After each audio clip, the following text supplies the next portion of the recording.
हमारे धरती का सबसे गहरा स्थान मैरियाना ट्रेंच को माना जाता है और शायद आप ये बात जानते होंगे कि दुनिया का सबसे ऊंचा स्थल या पर्वत माउंट एवरेस्ट है। पर मैरियाना ट्रेंच इतना गहरा है जिसमें माउंट एवरेस्ट भी आराम से डूब सकता है। यह गहरा स्थल प्रशांत महासागर में पाया जाता है जो करीब 11,000 मीटर गहरी है और यहाँ पानी के प्रेशर से किसी भी जीवों का रहना लगभग नामुमकिन हो जाता है। तो ऐसे में सामान्य लोगों को यह जान पाना मुश्किल हो जाता है कि ये गड्ढा अपने में क्या क्या राज छुपाए हुए है और क्या कोई ऐसी भी जीव है जो इस चैलेंजर डीप में रहने की हिम्मत कर सकता है। तो इस वीडियो को लास्ट तक देखें क्योंकि हम बात करने जा रहे हैं कुछ ऐसे जीवों के बारे में जो इस गहरे स्थल में या तो पाए जाते थे या अभी भी मौजूद हैं। प्लायोसोरस। आज से लगभग 150 मिलियन सालों पहले प्लायोसोरस मैरियाना ट्रेंच में भी रह सकते थे और ये प्री हिस्ट्रिक जीव इतना खतरनाक हुआ करता था जिसके बारे में मुझे बताने की जरूरत नहीं है।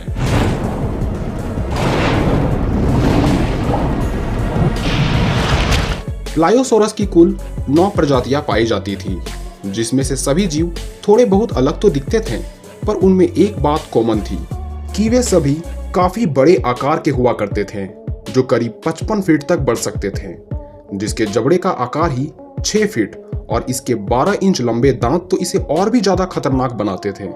प्लायोसोरस समुद्र में मौजूद लगभग हर प्राणी को खा जाया करते थे और इसके द्वारा अचानक हमले से तो कोई भी जीव नहीं बच सकता था और इसकी शक्ति का अनुमान आप ऐसे लगा सकते हैं कि ये समुद्र की सबसे गहरे स्थल मैरियाना ट्रेंच में भी बड़े आराम से रह सकते थे जहां पानी का दबाव 1000 बार से भी ज्यादा होता है।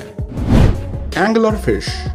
इस मछली को सी डेविल भी कहा जाता है जिसकी कुछ तस्वीरें तो आपने देखी होगी पर आज तक इस जीव की एक भी असल तस्वीर नहीं ली गई है क्योंकि यह समुद्र के उस स्थान पर रहा करती है जहां साइंटिफिक इंस्ट्रूमेंट भी जवाब दे देती है। एंगलर फिश को इसके सिर के ऊपर चमकती बत्ती के लिए जाना जाता है जिससे लाइट की तरफ कई जीव इसकी तरफ आते हैं और इसका आसान सा शिकार बन जाते हैं। दरअसल यह बत्ती एंगलर फिश की एक ग्रंथि होती है जिसके अंदर में मौजूद कुछ बैक्टीरिया होते हैं जो ज्यादा ऑक्सीजन मिलने पर चमकने लगते हैं और ऑक्सीजन को भेजना सीधे एंगलर फिश के श्वास लेने पर निर्भर करता है। तो इस प्रकार एंगलर फिश अपनी इस बत्ती को आसानी से कंट्रोल करते हैं कि कहां इसे ज्यादा जलाना है या कहां इसको कम करना है। सी क्यूकम्बर। इस जीव को कभी कभार गलती से जेलीफिश मान लिया जाता है जो बिल्कुल भी नुकसानदेह नहीं होती और ये अपनी पूरी जिंदगी समुद्र की गहराइयों में रेंगती रहती है चाहे वो स्थान मैरियाना ट्रेंच ही क्यों ना हो। इस जीव को पहली बार 1960 में देखा गया और हमें यह पता चल पाया कि यह जीव वैसे तो काफी शांत होती है पर खतरा महसूस होने पर अपने इंटेस्टाइन से पानी में जहर को घोल देती है ताकि आसपास के जीव इससे बच ना सके। इसके अलावा ये अपने दोस्तों के लिए काफी मददगार भी साबित होते हैं जो अपने शरीर के अंदर कुछ जीवों को रहने भी देते हैं। इन जीवों को कॉस्मेटिक और कुकिंग के लिए चीन में इसे पाला भी जाता है।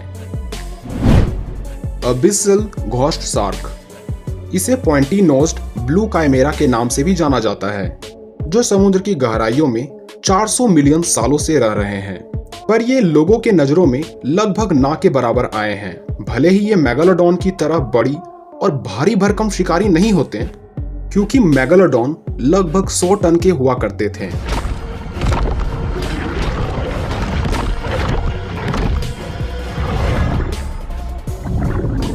पर ये दिखने में किसी दूसरे ग्रह के जीव जैसे लगते हैं। वैसे इस जीव को काइमेरा नाम ग्रीक के एक माइथोलॉजी से दिया गया है क्योंकि ये दिखने में काफी अजीब होते हैं जिसे ग्रीक मैथोलॉजी के काइमेरा से तुलना किया गया है जिसके शरीर के अलग अलग भाग अलग अलग जीवों के बने हुए हैं। तो शुरू में जब ग्रीक के कुछ लोगों ने इसे देखा तो इसे लगा कि इसके भी शरीर अलग अलग जीवों के बॉडी पार्ट से मिलकर बने हुए हैं और इस प्रकार इसे काइमेरा कहा गया। बायोलुमिनेसेंट जेलीफिश। वैज्ञानिकों ने इस जीव की मैरियाना ट्रेंच में मौजूदगी को हाल में ही जाना है जो अक्सर रात के समय समुद्र के चमकती नीले रोशनी वाले पानी का कारण बनते हैं। पर साल 2016 में पहली बार इसे समुद्र के 4000 मीटर गहरे पानी में भी देखा गया। वैज्ञानिकों के अनुसार ये जेलीफिश दूसरे छोटे जीवों का शिकार भी किया करते हैं। तो उम्मीद है ये वीडियो आपको पसंद आई होगी, तो इसे लाइक और शेयर करना ना भूलें।